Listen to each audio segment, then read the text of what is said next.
रुकन असेंबली जंगांव मुत्ती रेड्डी यादगिरी रेड्डी ने साफ सफाई व कचरा निकासी को जिंदगी का शुआर बनाने का मशवरा दिया। रुकन असेंबली जंगांव मुत्ती रेड्डी यादगिरी रेड्डी ने आज सरेआम एक सरकारी तकरीब के दौरान खाना खाने के बाद जगह जगह पड़ी हुई खाने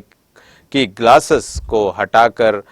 और कचरेदानों में डालते हुए मुकामी अवाम को हैरत में डाल दिया। तफसीलात के मुजिब ज़िले मुस्तखिर जंगांव में कल मुकामी अवाम में आसरा वजीफ़ा की तकसीम के लिए मुनक़िदा तकरीब में हाज़रीन के लिए ताम का भी इंतज़ाम किया गया था, जिससे फारिग होकर हाज़रीन ने जगह जगह खाने के बर्तनों और पानी के गिलासेस को फेंक दिया, जिसको देखकर रुकन असेंबली जंगांव मुत्ती रेड्डी यादगिरी रेड्डी, जो साफ सफाई व कचरा निकासी के काम अंजाम देने के लिए काफ़ी मकबूल हैं, पहल करते हुए उन्होंने बजाते खुद अपने हाथों से खाली बर्तनों और गिलास व दीगर कचरा और गंदगी को कचरा दानों में डाल दिया और आवाम को साफ सफाई के लिए दिलचस्पी लेने का मशवरा दिया। इस मौके पर उन्होंने नुमाइंदा टीटीवी मोइन अत्थर उस्मानी को बताया कि हर इंसान को अपने अतराफ अकनाफ के माहौल को साफ सुथरा और गंदगी से पाक रखने के लिए इनफरादी दिलचस्पी लेते हुए अपनी जिम्मेदारी को महसूस करना होगा।